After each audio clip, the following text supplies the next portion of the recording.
Hai semuanya, kali ini kita akan belajar biologi mengenai pertumbuhan dan perkembangan pada tumbuhan. Sebelumnya, jangan lupa untuk subscribe dulu channel ini dan juga share.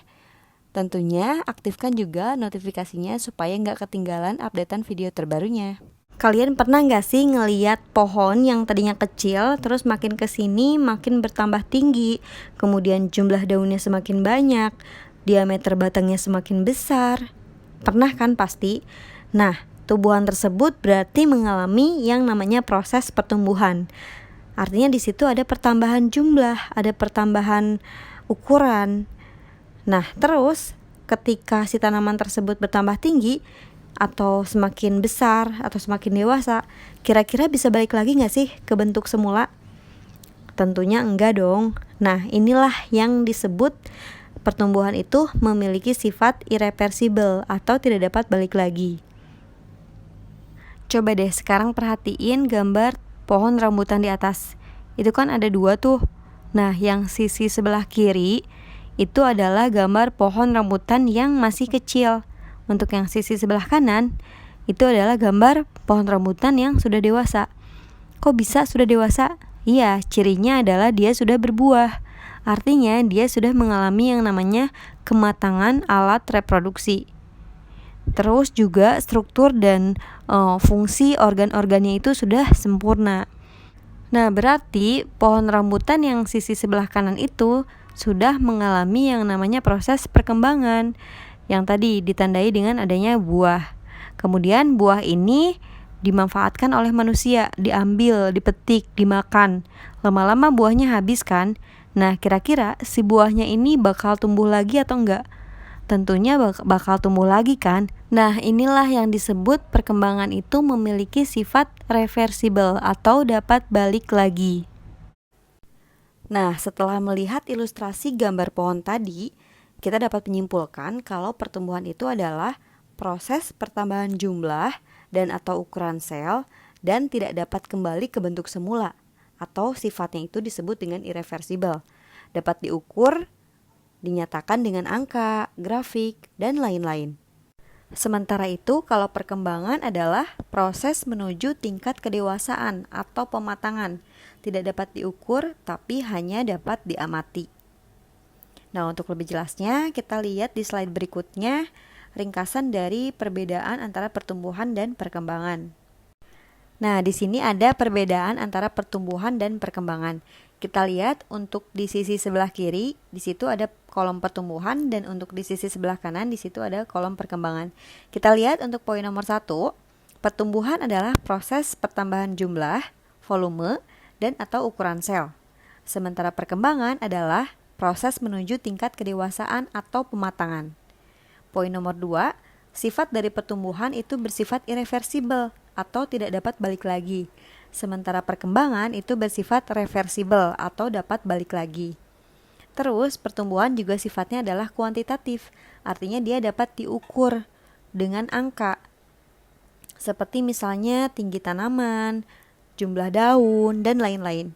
Sementara perkembangan itu bersifat kualitatif, artinya dapat diamati dari kualitasnya. Misalnya munculnya bunga sebagai alat reproduksi. Apa sih perkecambahan itu?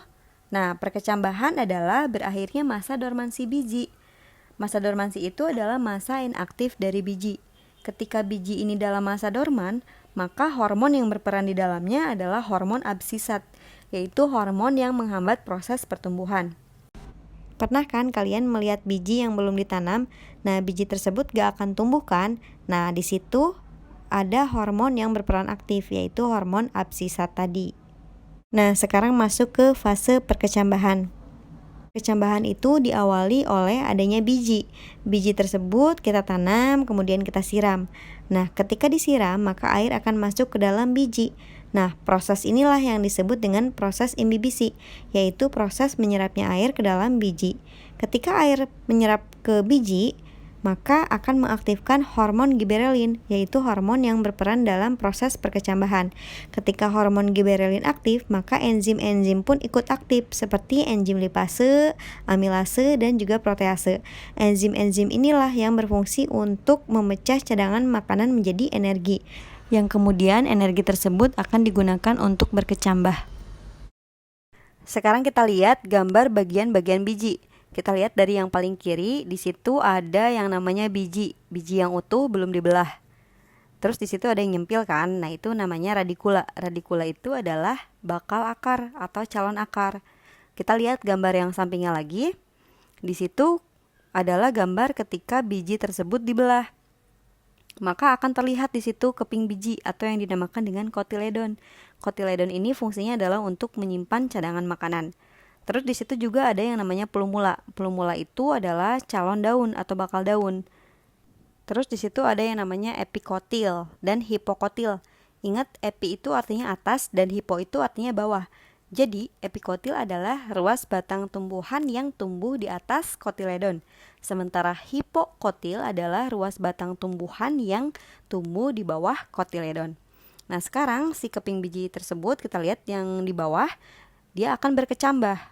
Biji mulai berkecambah. Nah, di situ ada testa. Testa itu adalah kulit biji. Terus di situ juga ada epikotil yang terdiri dari plumula, sementara hipokotil yang terdiri dari radikula. Di slide berikutnya kita akan belajar mengenai tipe perkecambahan. Nah, tipe perkecambahan itu dibagi menjadi dua berdasarkan letak kotiledonnya. Ada tipe perkecambahan epigeal dan tipe perkecambahan hipogeal. Nah, ini adalah cuplikan video tipe perkecambahan epigeal. Artinya, tipe perkecambahan yang kotiledonnya berada di atas permukaan tanah. Tuh lihat tuh, kotiledonnya udah mulai menembus tanah. Ini dikarenakan adanya aktivitas apa? Aktivitas hipokotil. Hipokotil itu apa? Ruas batang tumbuhan yang berada di bawah kotiledon. Jadi dia yang mendorong kotiledonnya untuk muncul ke atas permukaan tanah. Tipe perkecambahan yang ini adalah tipe perkecambahan hipogeal.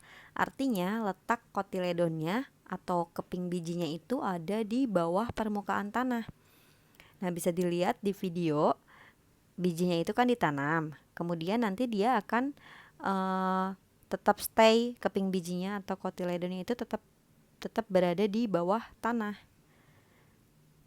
Jadi yang muncul ke atas itu apa dong? Nah, yang muncul ke atas itu adalah aktivitas dari epikotil atau batang tumbuhan yang berada di atas kotiledon.